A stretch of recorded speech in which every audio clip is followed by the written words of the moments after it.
Capítulo 12. Invasão.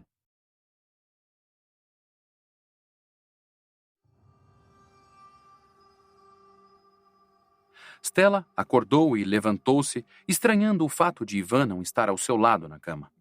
Vestiu um robe branco grosso e saiu do quarto, aproveitando para passar pelos aposentos das crianças, como fazia todos os dias. Com 10 crianças dormindo naquela casa gigantesca, era muito comum haver pelo menos uma descoberta, e as manhãs naquele mês de novembro ainda estavam um pouco frias. Desceu as escadas até chegar à sala. Esperava encontrar Ivan lá, mas a achou vazia. Foi até a cozinha e também não o encontrou. Estranhou um pouco aquilo, não era do feitio dele sair sem se despedir. Quando olhou pela janela, avistou-o sentado no sofá de vime da varanda. Stella olhou para o calendário que ficava pendurado ao lado da geladeira e deduziu do que se tratava. Adivinhou o que perturbava seu marido. Stella abriu a porta da sala e saiu sentando-se ao lado de Ivan, que nada disse. Ficaram alguns minutos daquele jeito, em silêncio, olhando o jardim. Ivan tinha descoberto que a vocação para jardineiro e cuidar das plantas lhe servia como terapia. Não foi culpa sua. Stella, por fim, quebrou o silêncio. Foi sim. Ivan contrapôs. Hoje faz um mês, certo? Stella perguntou. Exatamente. Ivan concordou. Ficaram mais alguns instantes calados. Stella não sabia mais o que dizer. Não tinha argumento que fizesse o marido recuperar o ânimo. Ele parecia estar sofrendo algum tipo de depressão. Ivan se culpava pela morte de Gisele e ninguém conseguia convencê-lo do contrário. Ela esfregou o rosto com as mãos. Precisava pensar em alguma forma de ajudar o marido. Por que está fazendo isso consigo mesmo, Ivan? Por que você está carregando essa cruz tão pesada? Porque é a coisa certa a se fazer. Não concordo. E Gisele também não concordaria se estivesse aqui, Stella afirmou. Gisele não está aqui. Está morta. Ivan falou com uma ponta de irritação. Stella decidiu apertar um pouco mais os parafusos. Eu sei que ela não está aqui, mas era uma mulher adulta, sabia se cuidar. Seja lá o que for que aconteceu, foi culpa da Gisele e não sua. Stella esperava não ter exagerado na dose. Calma aí. Do que você está falando? Ivan indagou zangado. Está querendo dizer o que com isso? Estou falando duas coisas óbvias. Gisele vivia provocando os homens deste lugar, e muitos deles não tinham uma mulher havia meses. É provável que algum deles não tenha resistido mais e decidido tomá-la à força. Não é possível, eu não estou ouvindo isso. Ivan estava a um passo de explodir. Além do mais, ela era um soldado e estava armada. Qualquer um com um mínimo de competência seria capaz de se proteger e... Stella não conseguiu acabar a frase. Stella, você está falando besteira. Ele gritou, pois ela conseguira fazê-lo finalmente estourar. Essa é a coisa mais revoltante, mais idiota que já ouvi na minha vida, entendeu? Você está culpando a vítima. O que está dizendo? Que se Gisele fosse menos bonita ou usasse roupas menos curtas, ela agora estaria viva? É isso que você está falando? Ivan estava uma fera. Muito me espanta você, justamente você, falar uma imbecilidade dessas. Você está sempre de vestido de salto alto, toda produzida. Faça-me o favor. Já parou para pensar que poderia ter sido você, Stella? Já que estamos falando de um crime com motivações sexuais, já passou pela sua cabeça que se você tivesse saído sozinha naquela noite, talvez eu tivesse de luto agora? Ivan falou com uma pitada de crueldade e um pouco de medo também, pois não conseguia se imaginar vivendo uma situação daquelas. Ivan se levantou e chutou uma cadeira com violência. Depois pegou a mesma cadeira e a arrebentou no chão de tanto ódio. Estava mais do que irritado e, finalmente, extravasava sua frustração. Stella conseguira o que queria. Ela sabia que o marido precisava desabafar, pôr a raiva para fora, quebrar alguma coisa. Enfim, qualquer coisa que o ajudasse a tirar a fúria de dentro do peito. Ele parou e levou as mãos à cabeça. A esposa ficou de pé e o abraçou por trás, colocando as duas mãos no seu tórax. Amor, por que eu fiz isso? Por que fui tão idiota, a ponto de suspender as patrulhas? Como eu pude ser tão cego? Uma lágrima teimosa lutava para escorrer do olho de Ivan. Querido, não faça isso, Stella pediu com suavidade. Minha culpa. Sou responsável por essas pessoas, cada uma delas, cada alma dentro desses muros. E eu falhei. Ivan se entregou de vez ao desespero mortificado. Eu nunca deveria ter pensado que só porque estamos em guerra as pessoas se tornariam melhores. No meu delírio, nós todos formávamos uma grande família, queria se proteger, se ajudar e se apoiar, para assim garantirmos o futuro dos nossos filhos. Meu Deus, como eu fui burro. Eu devia ter imaginado que algo assim poderia acontecer. Estava na minha cara o tempo todo. Faz tempo que eu olho nos semblantes das pessoas e não vejo alegria, apenas tristeza, desânimo e dor. Esse lugar é uma panela de pressão, uma bomba relógio pronta para explodir. Ivan se sentia perdido no meio da escuridão. Meu amor, não se culpe, você tem razão, a culpa não foi dela. Gisele tinha seus defeitos, como todos nós, mas não era má pessoa. Pelo contrário, tinha muito valor porque lutava para ajudar indivíduos cujos nomes ela nem conhecia. Foi uma grande perda. Então por que você disse? Mas Stella o interrompeu. Eu falei o que você precisava ouvir, para que finalmente enxergasse o óbvio. Você está fazendo a sua parte. Nós demos abrigo, segurança, comida e, acima de tudo, esperança para essas pessoas. Agora, elas fazerem a coisa certa é algo que não cabe a nós, entende? Não adianta, Ivan, você não tem como mudar o coração de alguém apenas com boas intenções e ações. Se alguém decidiu ser cruel com outro indivíduo, a culpa é desse alguém, só dele. A culpa não é sua, nem de Gisele, nem minha, nem de mais ninguém. A culpa é do filho da puta que atacou aquela pobre moça naquela praça, seja lá quem for. Se eu encontrar esse puto, eu mesma vou enfiar uma bala na cabeça dele, eu prometo. Não, ele é meu. Ivan enxugou as lágrimas com as costas das mãos. Finalmente, ele se sentia melhor, pois agora tinha alguém para odiar mais do que odiava a si mesmo.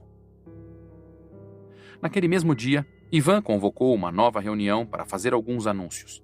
A segurança, que já tinha sido melhorada, agora seria dobrada. O toque de recolher seria prorrogado por tempo indeterminado. Todas as casas, sem exceção, deveriam permanecer trancadas durante o dia e à noite também, e diariamente seria verificado se todos estavam presentes na hora do café da manhã. O fato, meus amigos, é que temos um assassino entre nós. Não sei se ele agiu sozinho ou se contou com alguma ajuda, mas está por aqui. Um covarde que feriu uma mulher e que depois fez Deus sabe o que com ela. Ivan, muito sério, olhava no rosto de cada um dos presentes. Eu prometo duas coisas. Se o culpado se apresentar e confessar o que fez com Gisele, seremos justos e misericordiosos quanto à punição. Agora, se não se apresentar, ele que reze para que eu nunca descubra sua identidade, pois juro por Deus que acabarei com sua raça. Foi claro? Ao ouvir aquilo, todos se entreolharam, um pouco aflitos. Ivan dispensou o grupo e retornou para seus afazeres. Tinha muito trabalho a realizar, não podia mais viver em função de encontrar Gisele, viva ou morta. O fato era que não sabia mais onde procurar. Não tinha mais ideias. Passaram-se alguns dias e a vida no condomínio começava a voltar ao ritmo normal. Todos tentavam não comentar o assunto do desaparecimento. Aquilo ainda era uma ferida aberta no peito dos moradores. Ivan pediu para alguns do grupo ficarem de olho em Zack, apesar de ele mesmo não acreditar muito na tese de que Zack era o responsável pelo desaparecimento. Sempre pensou naquele garoto como um valentão metido, mas não achava que fosse capaz de fazer mal a alguém dessa forma, ainda mais uma menina de quem ele gostava. Um dia, um homem chamado João o procurou.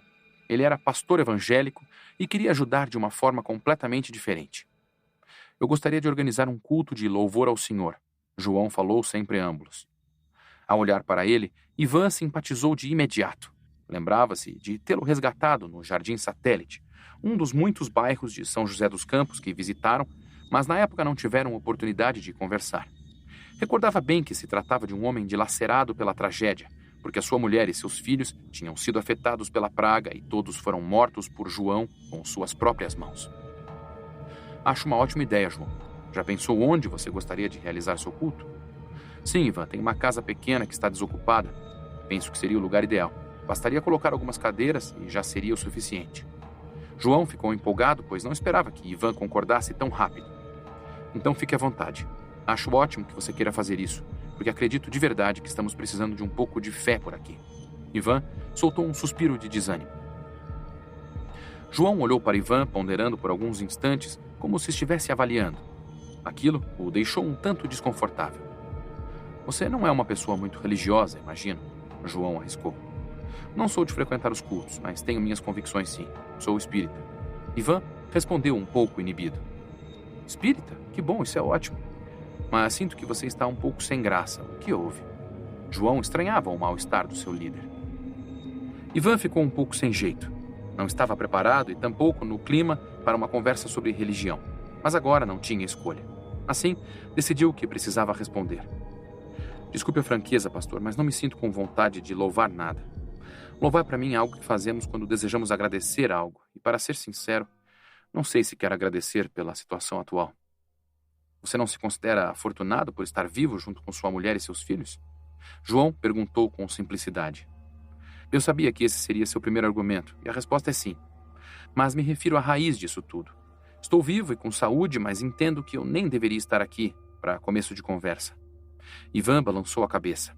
Meu lugar não é aqui, entre esses muros. Eu devia estar na minha casa com minha família.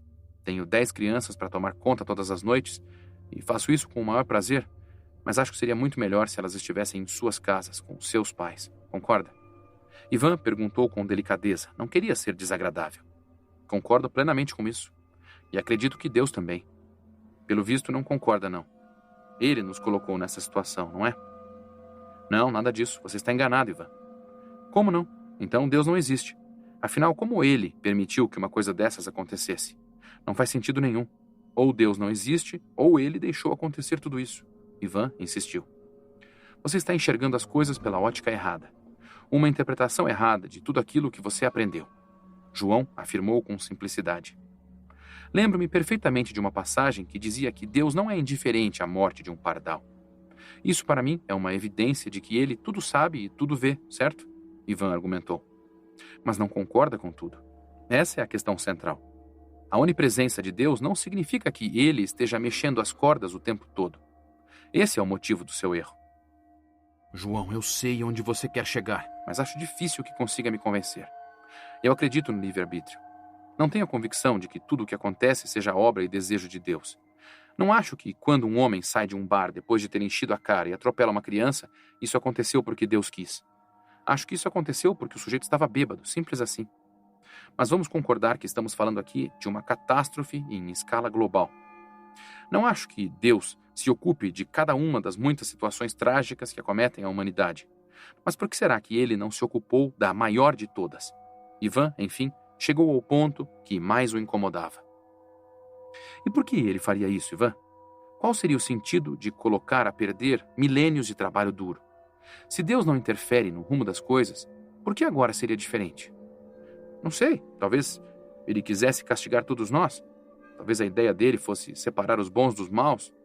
Havia uma teoria do espiritismo que dizia que um dia um planeta se aproximaria da Terra, o famoso planeta X, e ele levaria embora os espíritos atrasados. Talvez tenha sido isso, sei lá. Ivan respondeu um pouco impaciente. Mas você não acredita que foi isso que aconteceu, não é? Se acreditasse, não estaria confuso, pois teria visto um sentido no plano de Deus. E é justamente esse o problema, você não enxerga uma razão para tudo isso. João argumentou. Exato.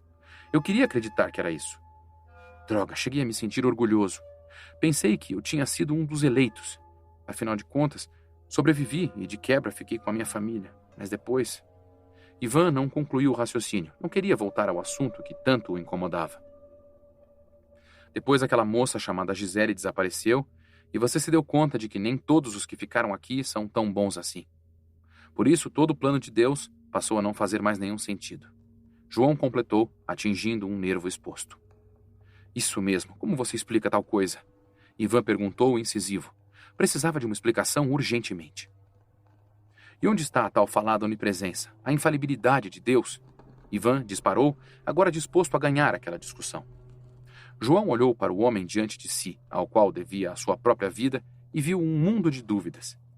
Não sabia se estava preparado para iluminar o caminho do líder de toda a resistência humana no Vale do Paraíba, mas se essa era a sua tarefa, iria aceitá-la de bom grado. Imagine um jardineiro, Ivan. Quando ele planta um jardim, pensa se alguma tempestade poderá destruí-lo? Acredito que sim, Ivan respondeu. E mesmo assim deixa de plantá-lo?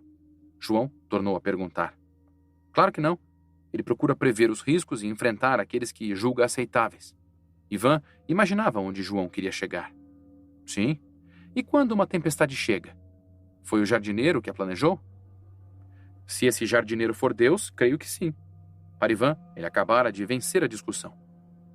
Não, esse é o ponto. Uma tempestade é um conjunto de milhões, às vezes bilhões de variáveis que geram um resultado. Essas variáveis combinadas causam um efeito que nos leva a crer que se o jardineiro fosse impedir a tempestade, teria de influenciar bilhões de agentes diferentes, mudando toda uma estrutura que poderia alterar não só a tempestade, mas uma infinidade de outras coisas. É por isso que eu acredito que Deus pode prever certas tempestades, mas não as impede, pois elas são o resultado de inúmeras variáveis que são nada mais, nada menos do que o subproduto de toda a sua vasta obra. Ivan olhou para João, tentando entender o ponto aonde ele estava chegando. Agora iria até o fim, e isso significava expor sua teoria mais íntima. Eu acho de verdade que esse maldito planeta foi o responsável por tudo isso. Ivan apontou para o céu. Mas se deu conta que Absinto não estava mais visível. Os últimos meses foram tão alucinantes que ele nem percebeu que aquele misterioso planeta tinha sumido dos céus. Eu também acho, para ser sincero. Não sei o porquê, mas acho. E supondo que isso seja verdade, devemos nos perguntar o seguinte: se esse planeta existe há bilhões de anos, e desde eras incontáveis está vagando pelo espaço até finalmente se aproximar da Terra e por alguma razão fantástica causar tudo isso, me diga, por que Deus deveria ter mudado a sua rota justo agora? Por que depois de bilhões de anos, Deus decidiria justo agora intervir? Para nos salvar, droga! Pelo motivo mais óbvio, se Deus existe e nós somos a sua criação, por que diabos ele não fez nada? Ivan perguntou impaciente. Nós somos apenas uma parte dessa criação. Não somos nem a maior parte, nem a mais importante. Alterar a rota de um planeta talvez tivesse causado mais estragos do que benefícios, ou talvez Deus simplesmente tenha deixado o jogo seguir em frente. Os dinossauros tiveram o seu tempo e, num determinado momento, o ciclo seguiu em frente e eles foram embora, sendo substituídos por outras peças da criação. E nós tivemos o nosso momento, mas agora uma nova raça surgiu. E tudo continua em constante mudança. João encarava o olhar de assombro de Ivan. Da mesma forma que, pelo ponto de vista dos dinossauros, não foi nada justo quando aquele cometa incinerou a Terra, pode não parecer nada justo para nós o que está acontecendo. Mas estamos apenas vivendo uma pequena parte de um ciclo infinito que se iniciou bilhões de anos atrás, quando nosso pequeno lar se formou, bem como o nosso gigantesco visitante, que de uma forma ou de outra, aparentemente, deflagrou tudo isso. E talvez as futuras gerações não se refiram a esse evento com o mesmo pesar que nós. Seremos apenas parte de um capítulo dramático da nossa história que irá deixar inúmeros ensinamentos e questionamentos para que os homens de amanhã pensem de forma diferente as suas relações, entre eles mesmos e com Deus. Você acha de verdade que no futuro nós não iremos nos revoltar com tudo isso? Ivan indagou cético. Acha que iremos aceitar essa catástrofe como uma simples parte do projeto de Deus? Ivan, nós fazemos isso o tempo todo. Veja o caso do Holocausto. Para os judeus, foi uma provação sem limites. Muitos deles viram aquilo como um apocalipse. Aliás, se eles pudessem ter escolhido entre os zumbis e os nazistas, o que você acha que os judeus nos campos de concentração teriam escolhido? Creio que os judeus teriam tido mais chances com os mortos-vivos. Ivan respondeu, sincero. Pois é. Irônico, não? Estamos diante de uma ameaça aparentemente enlouquecedora e esquecemos que as grandes ameaças têm sido uma constante na história da humanidade. E a cada novo desafio, muitas vezes as pessoas perdem a esperança. Mas nós sempre seguimos em frente. E basta uma ou duas gerações para pormos nossa revolta e tristeza de lado e ficarmos apenas com os ensinamentos deixados pelas nossas crises. João argumentou. Garanto que dessa vez não será diferente. Por isso que eu te digo, Deus não causou nada disso e não impediu que acontecesse pelo mesmo motivo que não impediu nenhum dos outros inúmeros episódios dramáticos de nossa história. Deus cuida da sua obra, mas não muda o universo, nem quebra as regras para protegê-la pelo simples fato de que ela é vasta demais e não se restringe apenas à humanidade. Ivan ficou em silêncio por alguns instantes. Era difícil digerir, mas era ao menos reconfortante pensar que tudo aquilo tinha sido apenas o resultado final de uma conjunção de fatores, e não uma jogada cruel de um Deus raivoso e impiedoso que era como ele vinha enxergando as coisas até então. Talvez ele estivesse enganado. Talvez estivesse sendo duro demais com Deus. Ivan e João se despediram e ele prometeu que iria com Estela participar do primeiro culto. 2 dias depois, um culto religioso foi realizado dentro do condomínio Colinas. Faltaram cadeiras. A adesão foi muito maior do que podiam esperar e várias pessoas ficaram do lado de fora. O pastor João precisou praticamente gritar ao microfone. Foi uma bela pregação. Ele era um homem de ideias claras e objetivas que sabia transmitir seus ensinamentos com uma simplicidade inigualável. Ivan e Estela chegaram antes de todos, com as crianças, e sentaram-se bem na frente. O culto representou algo muito bom. João seria dali em diante um alicerce para aquelas pessoas que estavam muito cansadas de tanto sofrimento, cheias de feridas mal cicatrizadas. Encerrou falando de Gisele, pedindo as orações de todos por ela, uma pessoa que havia dedicado os últimos dias de sua vida a socorrer os necessitados. Ao final da pregação, vários moradores cumprimentaram o pastor e prometeram retornar. Ivan e Stella também se aproximaram e prometeram ajudar com o que estivesse ao seu alcance para que aquilo se tornasse uma prática rotineira. Estavam quase saindo do templo improvisado quando o Bob entrou apressado procurando Ivan, ofegante de tanto correr, falando e gesticulando de forma atrapalhada. Stella e o marido procuraram acalmá-lo, pedindo que falasse devagar, pois não estavam entendendo nada. Meus amigos, trago péssimas notícias. Aconteceu de novo. Mais uma mulher foi atacada. Bob falou por fim. Ivan e Stella se entreolharam. Simplesmente não podiam acreditar. Não era possível que aquele pesadelo fosse se repetir. Vocês têm certeza? Nenhuma chance de ser um engano? A cabeça de Ivan já começava a doer. Temos certeza, dessa vez há um cadáver. Bob afirmou com pesar. O casal pediu para algumas das mulheres responsáveis pela creche levarem as crianças e seguiu Bob apressado, mal conseguindo acreditar. Perto do lago, alguns soldados e curiosos olhavam para o cadáver no chão. Sandra estava entre eles e chorava muito, amparada por Oliveira. Eles se aproximaram e reconheceram Marina, a voluntária que ajudava Sandra no posto de saúde. Estava nua e deitada de bruços, com o rosto no solo. Tinha ferimentos nas pernas, costas e nádegas. Ao ver aquela cena, Stella levou a mão ao rosto. Não podia acreditar naquilo. Bruno já tinha chegado e examinava a cena do crime. O uniforme que Marina usava jazia rasgado próximo do corpo. Ivan andou em volta daquele cenário de horror com a cabeça a mil. Precisava achar o desgraçado que vinha fazendo aquilo a qualquer custo. Agora era uma questão de honra.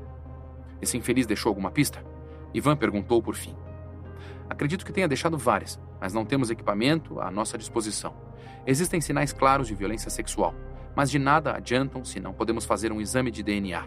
Bruno falou frustrado. Isolaram toda a área e reviraram cada palmo de chão à procura de alguma evidência que pudessem analisar com seus recursos limitados, mas foi inútil. Decidiram levar o cadáver até o posto de saúde para examiná-lo com mais cuidado. Não fazia sentido atrair ainda mais a atenção e aquela cena estava deixando todos assustados. No posto, colocaram o cadáver de Marina sobre uma maca. Com iluminação mais potente, foi possível avaliar melhor a extensão dos ferimentos. Se Ivan tinha alguma dúvida antes, agora não havia mais nenhuma. Estavam lidando com um maníaco, um psicopata sádico. Sandra, você é a médica. Preciso que se acalme e diga qual foi a causa da morte, Ivan pediu. Sandra limpou as lágrimas com as mãos e se aproximou. Não podia acreditar naquilo. Apenas 2 horas antes, ela e Marina estavam juntas. A moça saíra do posto de saúde justamente para ir até o culto e apenas passar em casa antes e trocar de roupa. E agora estava morta. Aquilo era muito injusto. Com delicadeza, ela começou a manipular o corpo. Não foi difícil realizar um diagnóstico. Assim que mexeu com a cabeça, ela percebeu o que acontecera. Pegou um gravador e começou a registrar suas impressões, pois sabia que no futuro poderia precisar dos detalhes do que tinha ocorrido. A causa da morte foi uma fratura no pescoço, causada por uma torção realizada por alguém muito forte. Mas antes de morrer, ela foi seriamente agredida. O assassino a espancou com ferocidade. Sandra sentiu um nó crescer na garganta. O nariz está quebrado, bem como o maxilar. Pelas escoriações no rosto, ele a esmurrou diversas vezes. A julgar pelos ferimentos no tronco, ele deve tê-la chutado também. Acredito que algumas das costelas foram fraturadas. Tem uma mancha vermelha arroxeada do lado direito do corpo da vítima, que dá a entender que os órgãos internos foram lesados e ela sofreu hemorragia interna. Provavelmente ela teria morrido de qualquer jeito. A voz de Sandra falhou enquanto as lágrimas voltaram a cair. Tentando se controlar, Sandra examinou a genitália do cadáver. Infelizmente, essa parte era essencial. Foi fácil constatar o óbvio. Ele a estuprou com toda a certeza. A vagina está lacerada e existem vestígios de sangue e esperma. Sandra sentia o ódio crescer dentro do peito. Acho que sei por que ele bateu tanto nela. Acredito que a esmurrou até deixá-la inconsciente. Bruno falou. Por que você acha isso? Ivan quis saber. Porque ela não tem nenhum sinal de pele sob as unhas, o que indica que praticamente não reagiu. Este é um indício de que Marina deve ter estado inconsciente boa parte do tempo. Bruno examinava as mãos da vítima. Sandra examinou o cadáver por mais algum tempo, enquanto Ivan, Stella, Bruno e Oliveira assistiam. Era uma lista de ferimentos inacreditável. Quem fez aquilo devia estar com muita raiva. Marina tinha escoriações praticamente no corpo todo. Após 30 minutos, encerraram o exame. Fazer uma autópsia era desnecessário e pouco esclarecedor em função de todas as limitações que eles possuíam. Algumas pessoas se prontificaram a preparar o corpo para o velório, enquanto os 5 amigos saíam do local e se jogavam nos sofás da pequena sala de espera improvisada. O sangue de Ivan fervia. Adoraria matar o responsável por aquele crime hediondo. De repente, Zach surgiu na sala. Ao vê-lo, Sandra se enfureceu. Levantou-se e começou a esbofetear o rapaz, que tentava se proteger com os braços. — O que você quer aqui, Zach? Veio ver o resultado do que você fez? Veio conferir sua obra de arte? Covarde, assassino! Sandra gritava, sem parar de bater nele. — Você enlouqueceu? Eu não fiz nada! Zach se afastou de Sandra. Oliveira segurou a moça, levando-a para o outro lado da sala. — Você não me engana. Primeiro Gisele, por quem todo mundo fala que você era apaixonado. Agora Marina. Eu via vocês o tempo todo juntos. Sandra falou aos gritos. Ela ficou muito tempo comigo porque eu estava me recuperando, sua louca. Marina era minha amiga. Zach afirmou irritado. Claro que era sua amiga. Ela era amiga de todo mundo, seu desgraçado. Esse é o seu problema. Toda mulher que se aproxima de você e te dá um pouco de atenção, você quer matar. Monstro! Sandra urrou enlouquecida. Se estivesse com seu fuzil à mão, Zach seria um homem morto. Ivan observou aquela cena em silêncio. Stella se dirigiu a Zach. É melhor você sair. Sua presença aqui está piorando as coisas. Eu não vou sair droga nenhuma. Não fiz nada e não vou embora enquanto não puder ver Marina. Zach ia elevando a voz e chegou a apenas 1 palmo de distância de Stella. Estava prestes a cruzar uma linha perigosíssima. Zach, eu estou avisando, saia agora. Stella falou irritada, apontando a saída. Tudo aconteceu muito rápido. Zach empurrou Stella, que caiu sentada no sofá. Na prática, não foi nada demais, pois ela não se machucou. Mas isso foi o suficiente para enlouquecer Ivan, e essa sempre era uma péssima ideia. Ivan caiu sobre Zach como um raio, empurrando o rapaz contra a parede. Antes que Zach pudesse esboçar uma reação, Ivan desferiu um murro certeiro no queixo do valentão. A onda de choque se propagou até o tronco cerebral responsável pela consciência, que deixou Zach zonzo imediatamente. Zach estava nocauteado, em pé, quando Ivan deu o segundo soco que explodiu sobre a maçã do seu rosto e fez o grandalhão desabar de costas no chão. Bruno, Oliveira e Stella agarraram Ivan e o puxaram para longe, antes que ele fizesse algo que fosse se arrepender depois. Sandra esqueceu a raiva e foi examinar Zach, que já começava a se recuperar. Ele se sentou no chão, atordoado, enquanto a médica examinava suas pupilas. Apesar do golpe aplicado cirurgicamente, o rapaz estava bem. E assim que o torpor começou a diminuir, ele ficou louco. — Eu vou te matar, Ivan! Vou arrancar sua cabeça fora! Zach gritava, fazendo menção de avançar sobre seu adversário e dava sinais de estar pronto para brigar. Felizmente, Heraldo Dias e Silva chegaram e ajudaram a apartar a briga. — Se você erguer um dedo para minha mulher de novo, eu juro por Deus que te enterro vivo, tá me entendendo? Eu deixei passar quando você me pegou pelo colarinho e até mesmo quando você me agarrou pelo pescoço, mas isso eu não vou admitir, moleque do caralho! Ivan falou aos gritos com o dedo em riste. Enfim, tiraram Zach de perto, enquanto Stella acalmava Ivan. Ele estava transtornado e ela possuía o poder mágico de fazê-lo voltar ao normal. — Você exagerou, não acha? Foi só um empurrão, estamos todos com a cabeça quente. Stella ponderou, afagando os cabelos do marido. — Ninguém se mete com você na minha frente.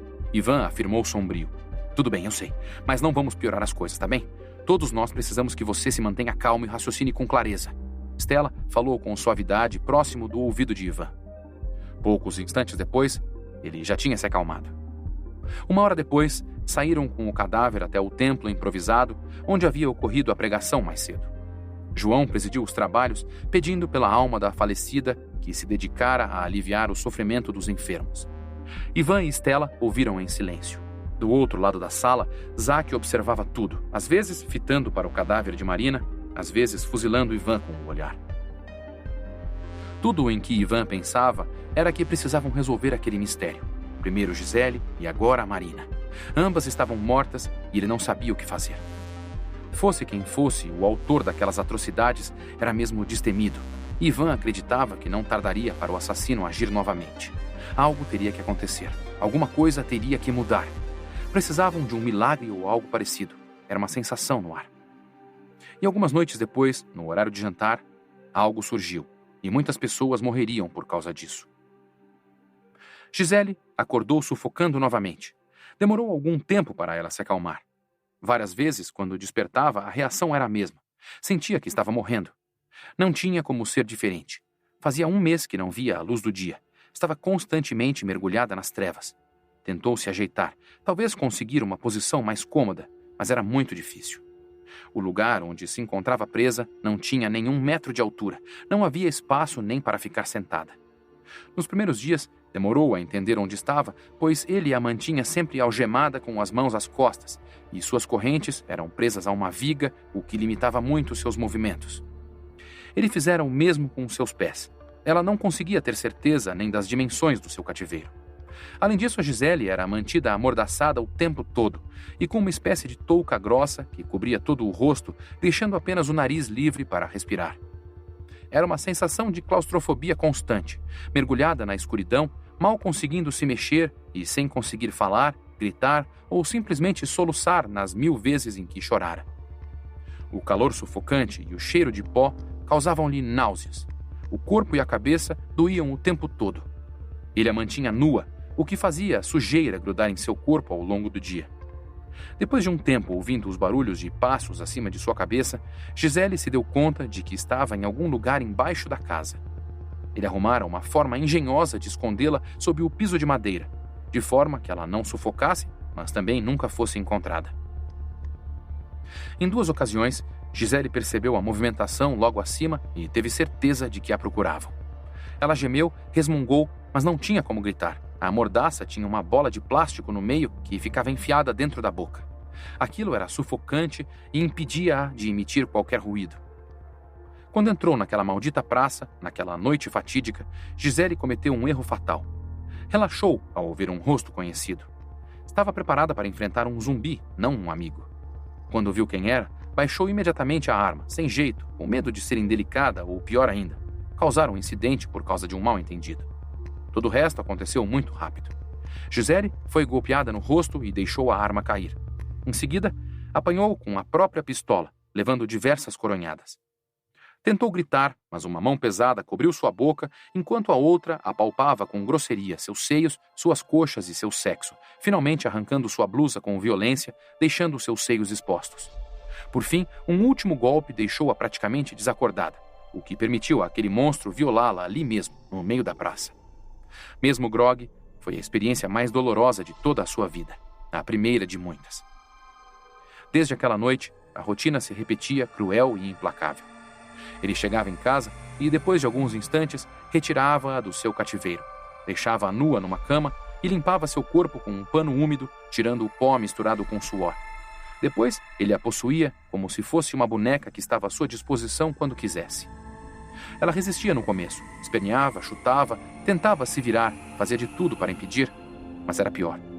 Quando fazia isso, ele batia nela até cansar, e quando ela não tinha mais forças para resistir, ele consumava o ato repugnante. Era a forma de ele dizer que resistir era um erro e uma grande perda de tempo. Por isso, passadas algumas semanas dessa rotina, Gisele se entregou. Quando ele a retirava de sua cela improvisada, ela se odiava ao se sentir grata por aquilo.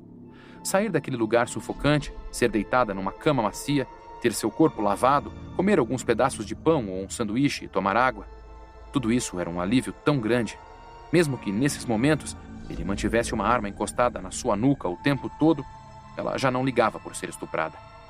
Gisele estava sofrendo da síndrome de Estocolmo, situação em que a vítima começa a se tornar dependente do seu algoz, por mais terrível que ele seja.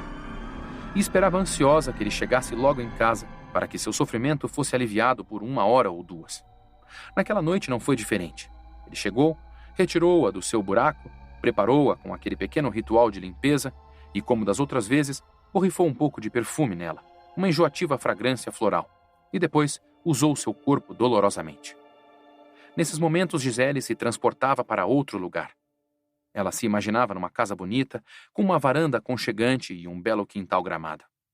Via algumas crianças brincando também, os filhos que ela cada vez mais achava que nunca ia ter. Imaginava também um cachorro ou um gato correndo de um lado para o outro e um belo pôr do sol no horizonte.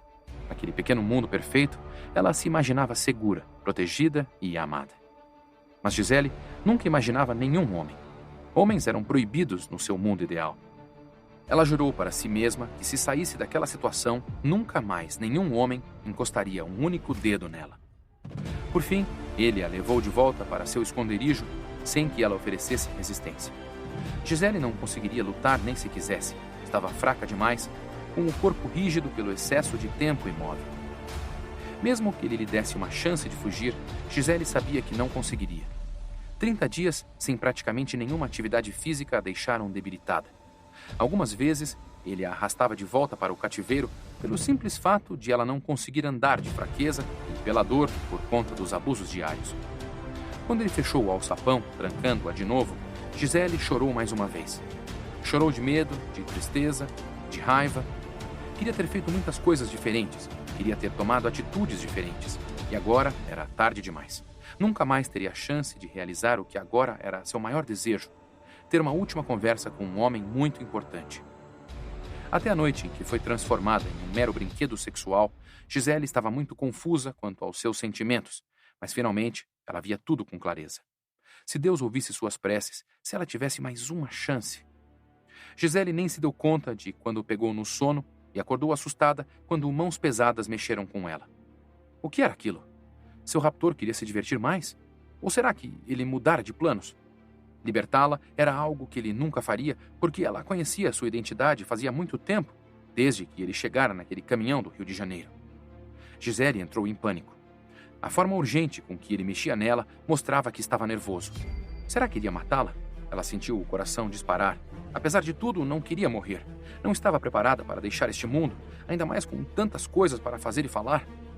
De repente, ele arrancou a touca da sua cabeça e ela pôde finalmente voltar a enxergar. Num primeiro momento, a luz ofuscou seus olhos, havia tanto tempo desacostumados com a claridade. Mas depois, ela conseguiu enxergar o rosto do homem à sua frente. Ela, por fim, enxergou o rosto de Zack, e ele estava completamente transtornado. Na noite em que Marina morreu, uma luz se acendeu na cabeça de Ivan e ele decidiu dividir com Stella uma teoria.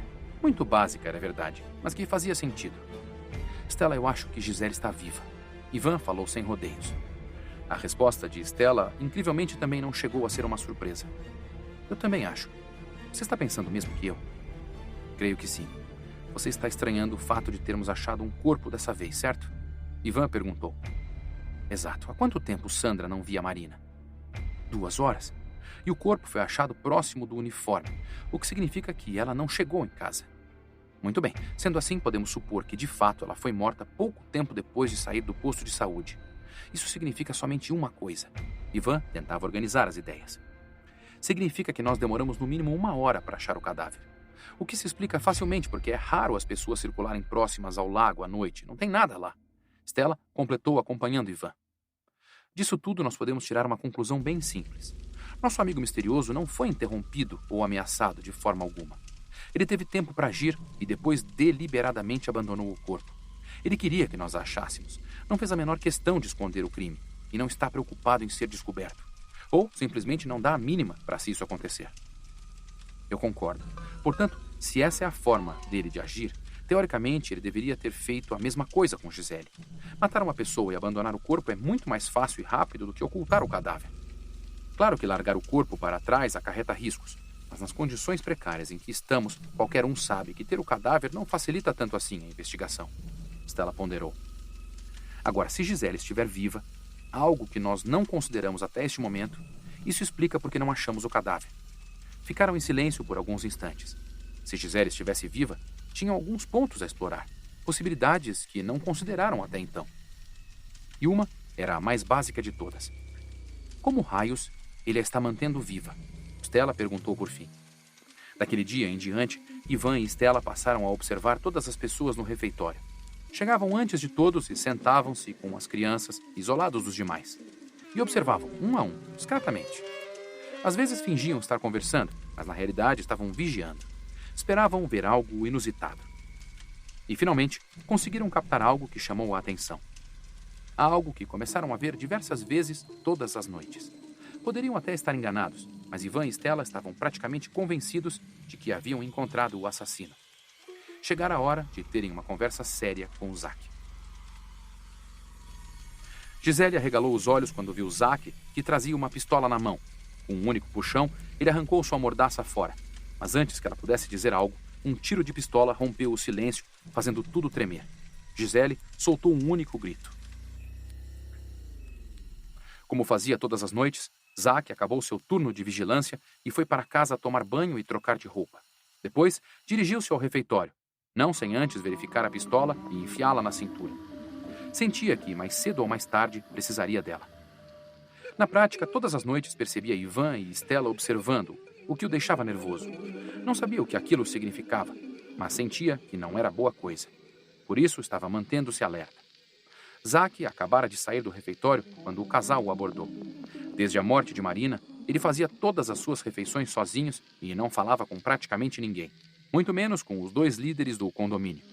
Por isso ficou surpreso quando os 2 se aproximaram dele. Estavam sozinhos e escolheram um lugar completamente deserto para fazer aquilo. Por isso, o rapaz se apavorou na hora. Ele olhou com ódio para os 2 e levou a mão à cintura, pronto para sacar a pistola. Mas Stella apontou a arma para ele. Já esperava aquela reação. Zack ficou petrificado. Não podia acreditar que fora emboscado tão facilmente. Fazia muito tempo que ele achava que aquele dia iria chegar. Pensou em arriscar tudo e sacar a arma, mas Ivan também apontou uma Glock para sua cabeça. Nem pense nisso, Zack, não seja idiota. Ivan avisou. E agora? Vocês vão me matar? Zack esboçava um sorriso tenso. Gisele gritou após o tiro, mas não se atreveu a gritar de novo porque estava com uma arma apontada para sua cabeça. A mesma arma que disparara um instante antes e ainda saía fumaça do cano. Ela achou que finalmente chegara o momento. Agora morreria.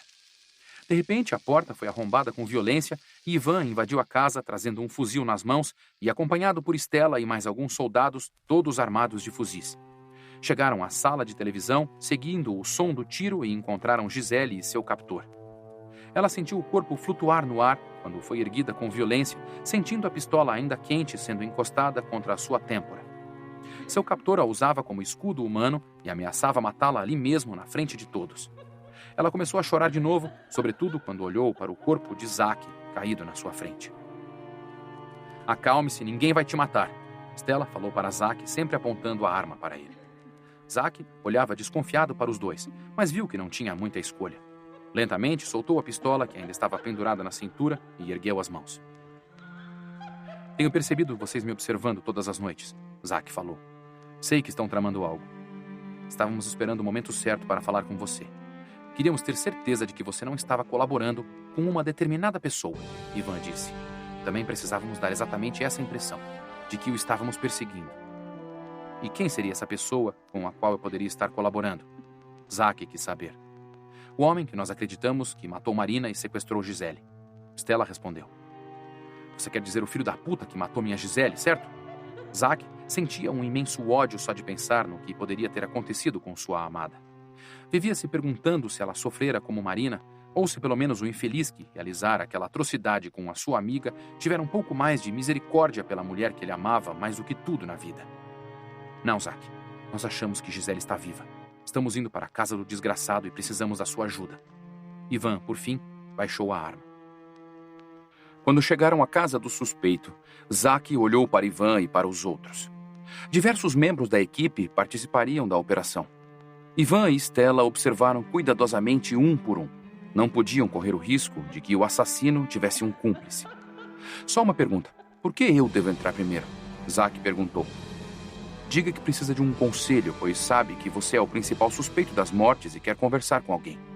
Diga que eu te odeio e que você acha, inclusive, que eu estou querendo te matar. Não se preocupe, ele vai acreditar. Muita gente acha mesmo que eu estou de olho em você. Até você acreditou que eu ia te emboscar a qualquer momento, certo? Sim, estava percebendo você me cercando. Já tinha conversado com outras pessoas sobre isso. Mas falaram que eu era louco. Zack balançou a cabeça. Exatamente, vá e fale isso. Fale que quer conversar em algum lugar reservado, porque acha que tem alguém te seguindo. Qualquer lugar serve. Só tire-o da sala. Quando eu bater na porta, peça para ele te esconder. diga que estou atrás de você. Se for esperto, ele vai te ajudar. Fingirá que é seu amigo. No fundo, ele estará rindo por dentro com a possibilidade de eu estar caçando você pelos crimes que ele cometeu. Ivan falou. E enquanto ele finge despistar você, eu procuro Gisele? Isso mesmo, Zack. E por que vocês simplesmente não invadem e procuram? Zack indagou. Já tentamos fazer isso, mas ele está mantendo tudo trancado todos os dias e não conseguimos nenhuma forma de entrar sem despertar suspeitas. Se arrombarmos a porta e não a encontrarmos, temos certeza de que ele vai matá-la. E acho que tem uma chance de você não encontrar Gisele. Essa casa já foi revistada antes. Ivan respondeu sem tirar os olhos da casa.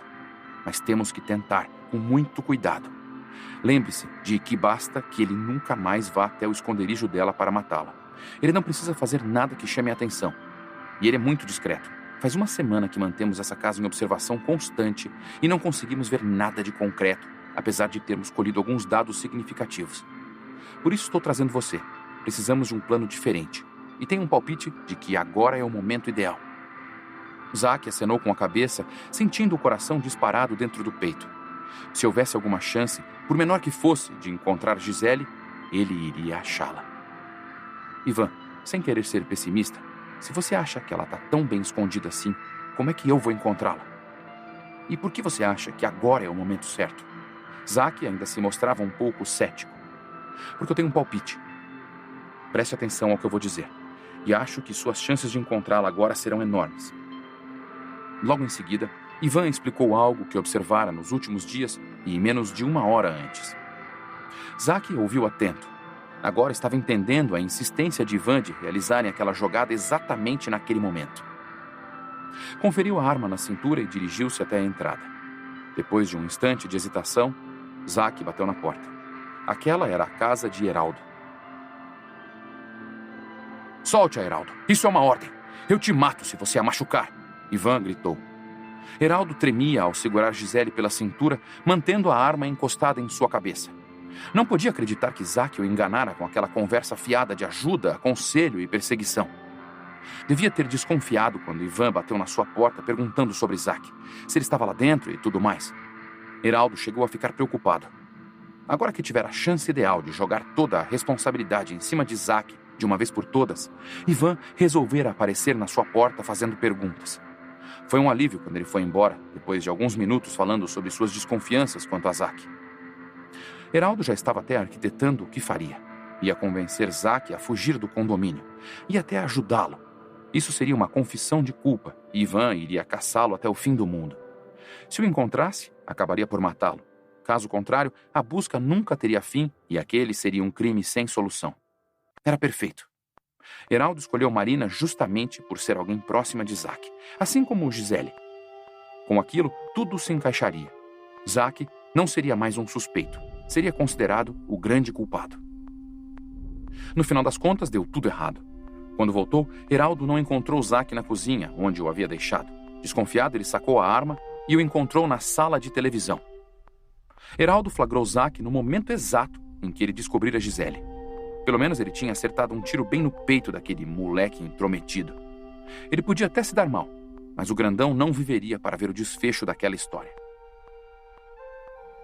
Eu quero que vocês saiam agora, senão eu irei matá-la. Estou falando sério. Heraldo rosnou, olhando de um lado para o outro, muito nervoso. Ivan, Stella, Bob, Reginaldo, Silas e Adriana apontavam seus fuzis para ele, prontos para atirar a qualquer momento. Não faça isso, Heraldo, acabou. Deixe-a livre e eu prometo que ninguém vai machucá-lo e que você terá um julgamento justo. Ivan falou tenso. Sentia que a qualquer momento aquele traidor faria algum movimento desesperado e tudo estaria perdido. Nunca vão me entregar, entendeu? Nunca! Já estive nessa situação antes, Ivan. Foi por isso que fugi para o Rio de Janeiro. E não cheguei tão longe para me entregar. Eu prefiro matar esta vadia e morrer junto com ela. Fui claro? Heraldo gritava, com o suor escorrendo pela testa. Ivan avaliava aquela situação e concluiu que não acabaria bem. Por isso, tomou uma decisão difícil, mas não viu alternativa. Ele baixou o fuzil e mandou todos baixarem as armas. Todos, menos Stella. Amor, você está com ele na mira? Ivan perguntou sério para Stella, enquanto todos engoliam em seco. Heraldo olhou para ele e depois para ela. Não podia acreditar que Ivan falava sério. Gisele fechou os olhos e começou a rezar. Pai nosso que estais no céu, santificado seja o vosso nome.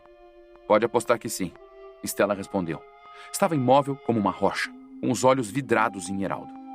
Venha a nós o vosso reino, seja feita a vossa vontade. Estou avisando que vou matá-la. Eu estou falando sério, Ivan. Heraldo gritou. Quando você quiser, Stella. Cumpra a sua promessa e enfie uma bala na cabeça desse cretino. Ivan autorizou. Assim na terra como no céu. Estou avisando para você. Heraldo começou a falar, mas não conseguiu terminar a frase. Stella apertou o gatilho e uma bala solitária voou mais rápido que a velocidade do som pela sala. Na lateral do projétil estavam 7 letras, escritas por ela mais cedo. Heraldo. A bala raspou o rosto de Heraldo, abrindo um sulco na pele e fazendo o sangue jorrar, e, por fim, arrancou a orelha esquerda dele.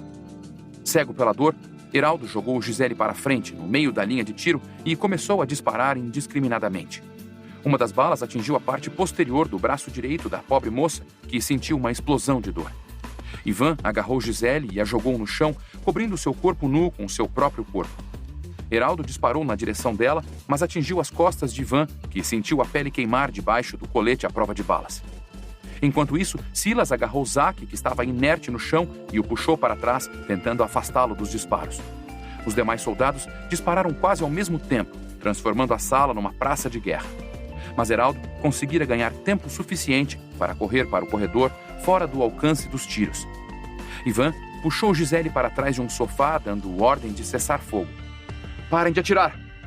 Ivan gritou, fazendo sua voz subir um tom acima do barulho dos disparos. Sentia uma dor terrível. O colete impediu a bala de entrar, mas não amorteceu completamente o impacto. Ele sentia como se tivesse enfiado um ferro em brasa nas suas costas. De repente, ouviram um barulho de algo metálico batendo e rolando pelo chão. Stella arregalou os olhos. Heraldo jogara uma granada de mão no meio da sala. Granada, protejam-se!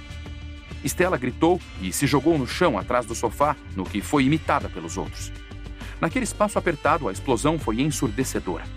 O deslocamento de ar jogou aquelas pessoas para todos os lados e todos os vidros da janela se estilhaçaram com a onda de choque. Até mesmo as lâmpadas explodiram, deixando a sala às escuras. Ivan tentava se erguer, desorientado. Agora não eram apenas as costas que doíam, mas o corpo todo. Estava assustado também. Temia que algo tivesse acontecido com Stella ou com os demais. Ficou aliviado ao avistar os amigos começarem a se levantar devagar. Era uma granada de carga leve e eles estavam atrás do sofá. Por isso, ninguém morreu. Ivan lutava para conseguir colocar as coisas em foco quando ouviu o som inconfundível do urutu sendo ligado do lado de fora. Heraldo tentava fugir usando um dos tanques. Ivan saiu correndo à frente dos demais, que ainda tentavam se recuperar. Ele não ia deixar Heraldo escapar, faria o que fosse preciso para impedir. Ao sair para a rua, viu o urutu descendo em alta velocidade na direção das plantações no Clube Termas do Vale. Ele mirou com o fuzil e disparou nos pneus. Sabia que atirar na lataria do blindado não surtiria efeito nenhum. O veículo já estava a quase 70 km por hora quando os pneus do lado esquerdo se despedaçaram e o urutu perdeu o controle, se espatifando contra o muro do condomínio.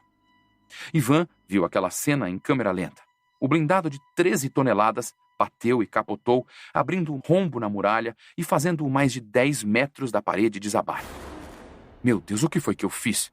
Ivan se perguntou quando viu os milhares de zumbis olhando-o pelo buraco que se abriu. Quando Stella e os outros saíram, viram as primeiras criaturas invadirem o condomínio. Vários outros soldados e reservistas vinham correndo de várias direções, armados com escopetas, fuzis e pistolas. Tinham sido atraídos pelos tiros, pela explosão e pelo barulho ensurdecedor da batida do tanque.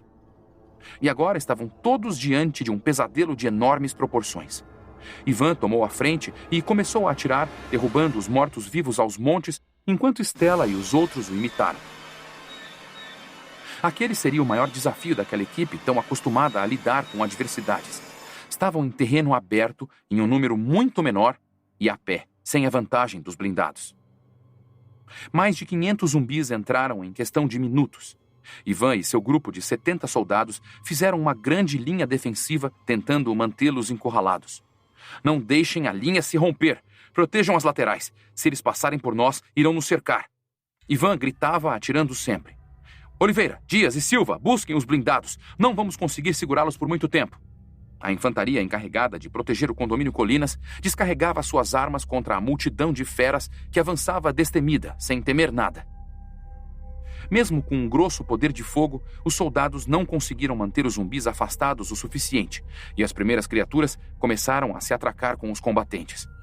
Membros da equipe eram agarrados e arrastados para dentro do enxame, desaparecendo no meio daquele inferno. Quando um caía, aqueles que estavam em volta atiravam ainda mais. Homens e mulheres passaram a ser massacrados indistintamente, dilacerados por aqueles seres infernais. Municiadores eram trocados em velocidade frenética. À medida que os fuzis ficavam sem balas, os soldados sacavam suas pistolas e começavam a atirar. Tinham munição aos montes no arsenal, mas todos haviam sido pegos de surpresa e não estavam preparados para um ataque daquela magnitude. Adriana gritou de desespero quando Bob foi agarrado e arrastado por um grupo de mortos-vivos. Ela atirou contra o bando, mas não conseguiu detê-los, e Bob sumiu por completo. Ela gritava e fez menção de deixar a linha de tiro e tentar buscá-lo, mas Reginaldo a impediu. Era tarde demais. Em seguida, mais pessoas foram arrastadas. Os zumbis estavam vencendo a derradeira batalha. Naquele caso, a astúcia e a habilidade não tinham como fazer frente à força bruta. As balas do fuzil de Stella acabaram e ela começou a disparar com a pistola, mas tinha apenas um pente de balas. Em breve, teria que lutar usando o fuzil como porrete. Ivan, ao seu lado, também atirava com a pistola.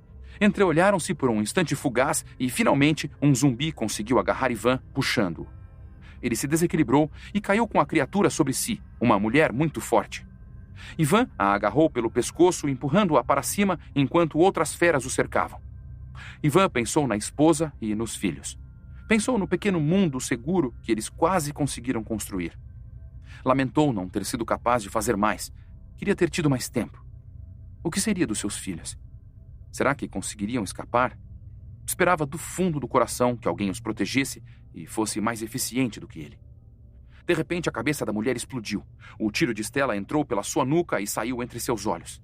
Ela deixou a linha e entrou no meio dos mortos-vivos. Não deixaria o marido morrer. Se isso fosse acontecer, ela iria junto com ele, fosse para o céu ou o inferno. Stella abriu caminho à bala, gastando o último projétil num homem que se abaixara ao lado de Ivan para mordê-lo. Ivan empurrou a criatura morta e começou a atirar a partir do chão mesmo, de baixo para cima. Stella passou a bater com o fuzil num último esforço desesperado de alcançar Ivan, que era agarrado novamente toda vez que tentava se erguer. Ao redor dele, dezenas de armas disparavam em todas as direções, enquanto zumbis e homens tombavam. Ivan viu alguns dos seus melhores companheiros sendo trucidados perto de si, sem poder fazer nada, pois tentava ele mesmo sair daquela armadilha letal.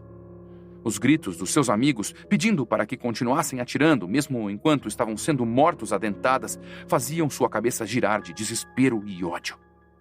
Por fim, Stella conseguiu abrir uma mínima passagem pelo cerco de feras que tentavam agarrar Ivan. Ele não se rendia. Quando suas balas acabaram, começou a chutar, esmurrar e dar coronhadas. No meio do caos, sentiu uma mão macia e suada agarrar a sua, e soube que era sua companheira. Stella o puxou usando todo o peso do seu corpo, finalmente colocando o marido de pé outra vez. Ivan aplicou um golpe de perna no peito de um zumbi, derrubando-o, bem como um pequeno grupo logo atrás. Ao se virar, Ivan encontrou Stella caída. Uma das criaturas a havia derrubado e mordia seu braço inutilmente, pois estava protegido pela grossa farda do exército. Ivan puxou uma granada da cintura e arrancou o pino, deixando-a cair no chão. Depois, deu 3 passos, puxou para trás o zumbi que estava sobre Stella e o arremessou no solo, jogando-o sobre a esposa 1 segundo antes de o artefato explodir atrás de si. A onda de choque derrubou mortos-vivos e soldados indistintamente, e por muito pouco não partiu a espinha de Ivan. Como os dois eram mais próximos, receberam toda a violência do impacto. Várias costelas de Stella se quebraram naquele momento. Ivan ficou caído sobre a esposa com o rosto colado ao dela. Seu corpo inteiro doía pela violência da explosão e pelo tiro que levara pouco antes. Ivan levantou a cabeça e olhou para sua amada. Não conseguia mais lutar. Havia atingido o limite das suas forças e as criaturas ao redor já começavam a se recuperar. Eu te amo, meu anjo. Espero te encontrar em um lugar melhor. Ivan falou, ouvindo os gemidos dos zumbis que se preparavam para cercá-los novamente. Eu também te amo. Sinto muito por tudo. Me desculpe por ter falhado. Stella suspirou esgotada. De repente, ouviram o som ensurdecedor do motor de um urutu que entrou no meio da massa dos mortos-vivos, trucidando as criaturas com suas rodas imensas. 2 veículos entraram bem no meio da batalha, fazendo os soldados que haviam sobrado recuar por um instante. Dias e Silva estavam sobre os carros e dispararam as metralhadoras de grosso calibre que ficavam sobre os veículos, dilacerando as feras às dezenas. Um dos carros entrou exatamente entre Ivan e Stella e a turba enfurecida, fazendo os monstros recuarem. Silas agarrou Ivan e puxou-o para trás, levando-o para longe daquele inferno. Reginaldo fez o mesmo com Stella, que berrou de dor quando o amigo o colocou sobre os ombros e a removeu dali. Outros urutus finalmente se aproximaram, fechando o cerco em torno do rombo na parede, empurrando os zumbis para trás. Em seguida, acionaram os lança-chamas, torrando várias criaturas ali mesmo. Mais granadas foram lançadas no coração da multidão que se espremia pelo buraco, fazendo pedaços de mortos-vivos voarem pelos ares. Por fim, as feras estavam todas do lado de fora. Ainda tentavam entrar, mas eram tantos corpos pegando fogo, obstruindo a passagem, que não conseguiam penetrar no condomínio. Por fim, a batalha dava sinais de que era vencida pelos humanos, apesar do início catastrófico. Ivan e Stella ficaram sentados, encostados na parede de uma casa. Estavam feridos e exauridos, mas ainda vivos. Oliveira e Sandra se aproximaram. Estavam um bagaço também. O jovem cabo fora ferido por um estilhaço de granada. Sandra fez um rápido exame em Stella e afirmou que ela precisaria ir para o posto de saúde imediatamente. Oliveira, tem alguma ideia de quantas baixas sofremos? Ivan perguntou, olhando o cenário de desolação à sua frente, onde centenas de zumbis jaziam caídos no chão. Não sei, Ivan. Acho que pelo menos 30 pessoas morreram. Bob, China, Arnaldo, Bruno e vários outros estão mortos. Eu realmente sinto muito, meu amigo. Oliveira disse com pesar. Ivan não falou nada. Segurou a mão de Stella com força. Eles se olharam novamente e, em segundos, experimentaram 1000 sentimentos. Uma mistura de dor, felicidade por estarem vivos, vergonha pelos que morreram e uma imensa sensação de dever não cumprido. Aquela seria uma das muitas lições que eles iriam tirar daquele episódio. A sensação de impotência e culpa quando se perde seus comandados. Para a surpresa de todos, Gisele surgiu entre eles. Vinha mancando e com o braço ensanguentado, vestindo uma roupa masculina que conseguira na casa de Heraldo, e estava desesperada. Procurava Sandra. Venha, rápido. Preciso da sua ajuda. Gisele pediu, ignorando o fato de que Sandra estava atendendo Stella. Por quê? O que houve, Gisele? Sandra indagou assustada. Não sabia se aguentava mais emoções naquela noite infernal. É Zack. Ele está vivo.